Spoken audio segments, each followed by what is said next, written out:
Next part TS of typical anther. Typical anther मध्ये दोन anther lobe असतात, त्यामुळे त्याला आपण काय नाव दिलंय मगाशी बघितलं आपण डायथिकस अँथर. ज्यावेळेस अँथर मध्ये दोन अँथर लोब असतात त्याला डायथिकस अँथर म्हणतात. काही अँथर मध्ये एकच अँथर लोब असतो त्याला मोनोथिकस अँथर म्हणतात. आणि जर आपण त्या टिपिकल अँथरचा म्हणजे डायथिकस अँथरचा सेक्शन घेतला, कट जर घेतला, तर कट घेतल्यानंतर आपल्याला एका अँथर लोबला आतल्या बाजूला दोन पोलन सॅक दिसतील. टिपिकल अँथर मध्ये दोन अँथर लोब असल्यामुळे चार पोलन सॅक दिसतील. म्हणून हा टिपिकल अँथर नेहमी टेट्रास्पोरेंजिएट किंवा टेट्रालॉक्युलर नावानं ओळखला जातो. आणि हेच टीएस मधलं स्ट्रक्चर आपण इथे एनलार्ज करून दाखवले. TS of typical anther shows main two parts. हा जो पार्ट आहे हा पार्ट म्हणजे परायटल लेअर पासून तयार झालेला पार्ट आहे, त्याला अँथर वॉल म्हणतात. आणि हा दुसरा जो पार्ट आहे तो फर्टाईल पार्ट आहे. तो फर्टाईल पार्ट म्हणजे पोलन सॅक किंवा मायक्रोस्पोरेंजियम असे अँथरच्या टीएस मध्ये दोन भाग दिसतात.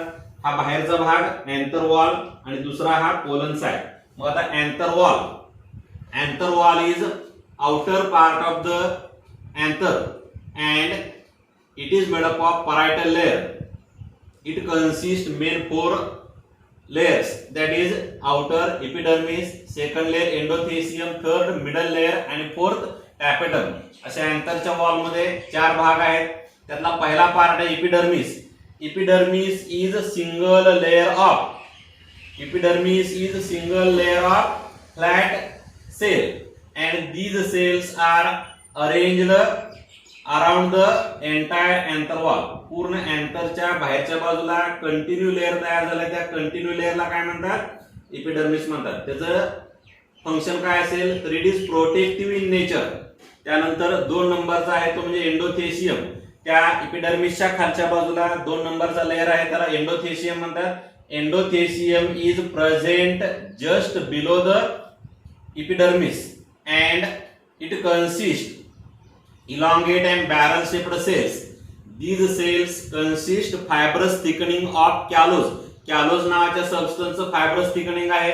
हा लेअर हायग्रोस्कोपिक नेचरचा असतो, म्हणजे वॉटर लव्हिंग असतो. हायग्रोस्कोपिकचा अर्थ आहे वॉटर लव्हिंग नेचरचा असतो. आणि हा इमॅच्युअर कंडिशन मध्ये मॉइश्चर ऍब्सॉर्ब करतो आणि अँथरच्या वॉलला बस्ट न होऊ देण्यासाठी मदत करतो.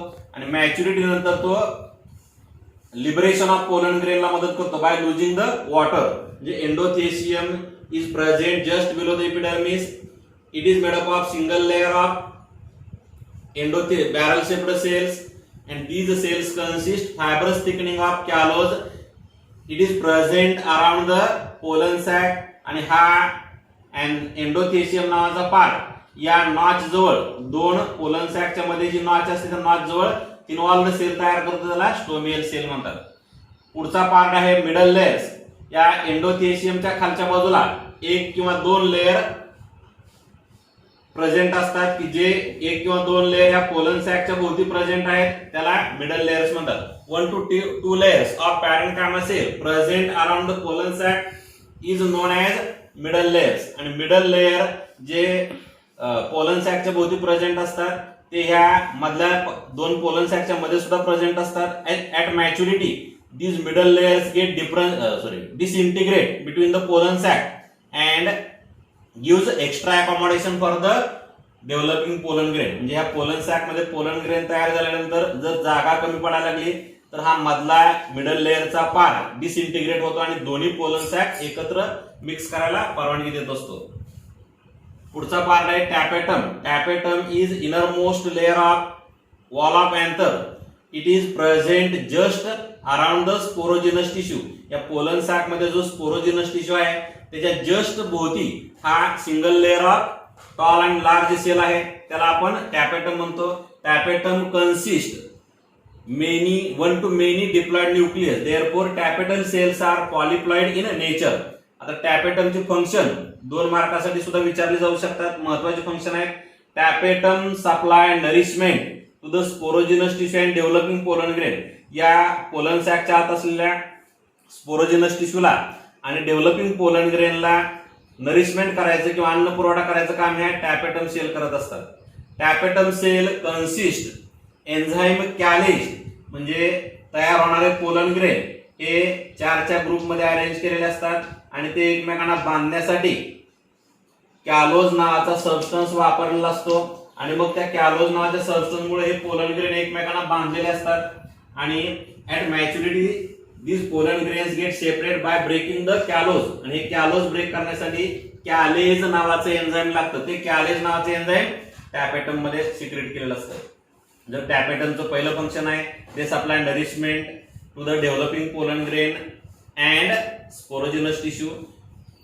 त्यानंतर it secrete enzyme callase which help for separation of pollen grain from the pollen tetrad आणि पोलन ग्रेनच्या बाहेरच्या बाजूला जे कव्हरिंग तयार झालेलं असतं त्याला एक्झाइल म्हणतात. ते एक्झाइल नावाचं कव्हरिंग तयार करण्यासाठी स्पोरोपोलोनिन नावाचा केमिकल सबस्टन्स आवश्यक असतो. तो स्पोरोपोलोनिन नावाचा केमिकल सबस्टन्स सुद्धा टॅपेटम नावाच्या सेल मधूनच सिक्रेट केला जातो. तर अशा पद्धतीनं हे अँथरच्या वॉल मध्ये 4 लेयर आहेत. त्यानंतर पुढचा पार्ट आहे पोलन सॅक. इच अँथरलोब हा एक अँथरलोब मानला आपण.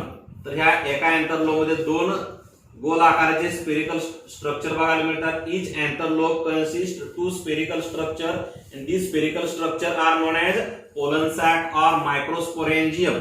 टिपिकल अँथर मध्ये 2 अँथरलोब असतात त्यामुळं 4 पोलन सॅक बघायला मिळतात आणि म्हणून टिपिकल अँथरला आपण टेट्रास्पोरेंजिएट किंवा टेट्रालॉक्युलर अँथर म्हणतो. Typical anther consist 4 pollen sac, hence it is called as tetralocular tetrasporangiate anther. या पोलन सॅकच्या आतल्या बाजूला डिप्लॉइड टिश्यू असतो त्याला आपण स्पोरोजिनस टिश्यू म्हणतो. त्या स्पोरोजिनस टिश्यू मधल्या मेनी सेल डिफरन्शिएट होतात आणि त्यांच्यापासून पोलन मदर सेल त्यांना आपण पीएमसी म्हणतो किंवा त्यांना मायक्रोस्पोर मदर सेल म्हणलं तर त्यांना एमएमसी म्हणतात. पोलन मदर सेल किंवा मायक्रोस्पोर मदर सेल हे समानार्थी शब्द आहेत आणि या स्पोरोजिनस टिश्यू मधल्या अनेक सेल डिफरन्शिएट होऊन त्यांच्यापासून पोलन मदर सेल किंवा मायक्रोस्पोर मदर सेल तयार होतात. प्रत्येक पोलन मदर सेल ही डिवाइड झाली. डिवाइड होताना मिओसिस प्रोसेसने डिवाइड होते. डिवाइड झाली की त्यांच्यापासून 4 हॅप्लॉइड पोलन ग्रेन तयार केले जातात. पण हे 4ही पोलन ग्रेन सुरुवातीला ग्रुप मध्ये असतात आणि ते एकमेकांना कॅलोज नावाच्या सबस्टन्सने बांधलेले असतात म्हणून त्याला पोलन टेट्रॅड म्हणतात. आणि फायनली हे कॅलोज नावाचं सबस्टन्स ब्रेक केल्यामुळं कॅलोज नावाचं सबस्टन्स ब्रेक करण्यासाठी कॅलेज नावाचं एन्झाइम लागतं. ते टॅपेटम मधून सिक्रेट केलेलं असतं. त्या एन्झाइमचा वापर करून कॅलोज ब्रेक केलं जातं आणि त्यानंतर त्यातले हे जे पोलन ग्रेन असतात ते पोलन ग्रेन सेपरेट केले जातात. म्हणजे एक पोलन मदर सेल किंवा एक microspore mother cell 4 pollen grain तयार करण्यासाठी मदत करते. मग आपल्याला प्रश्न सीईटीला विचारतात पोलन मदर सेलचा नंबर किंवा मायक्रोस्पोर मदर सेलचा नंबर देतात आणि त्यांच्यापासून किती पोलन ग्रेन तयार होतील विचारतात. तर पोलन मदर सेलचा नंबर त्याला गुणले 4 केले की आपोआपच काय येतं पोलन ग्रेनची संख्या येते. किंवा पोलन ग्रेनची संख्या देतात आणि पोलन ग्रेनची संख्या देऊन त्याच्यावरून आपल्याला पोलन मदर सेलची संख्या काढायला सांगतात. किंवा एक टिपिकल प्रश्न असतो नीट साठी तो म्हणजे कोणता तर एका पोलन मदर सेल मध्ये साधारणतः ते देतात एका पोलन सॅक मध्ये 10 पोलन मदर सेल आहेत असं म्हणतात. तर त्या अँथर मध्ये किती पोलन ग्रेन तयार होतील. मग इथं जर समजा 10 पोलन मदर सेल असतील तर या एका पोलन सॅक मध्ये किती पोलन ग्रेन तयार होतील 40. मग इथं 40 इथं 40 इथं 40 इथं 40 म्हणजे 40 गुणिले 4 160 पोलन ग्रेन तयार होतील. फायनली या pollen sac of each anther lobe get mix with each other by disintegrating middle layers. Middle layer disintegrate होतो आणि एका अँथरलोब मधल्या 2 पोलन सॅक एकमेकांमध्ये मिक्स होतात आणि अशा प्रकारची कंडिशन का तयार होते तर to give extra accommodation for the developing pollen grain. आणि शेवटी एंडोथेशियम मधून वॉटर लूज केलं जातं. स्टोमियल सेल वरती ताण येतो आणि स्टोमियल सेल मग असं क्लेफ्ट तयार करतात आणि फायनली तिथून त्या स्टोमियल सेल ओपन होतात आणि यातले पोलन ग्रेन लिबरेट केले जातात. त्या प्रोसेसला अँथेसिस असं नाव असतं.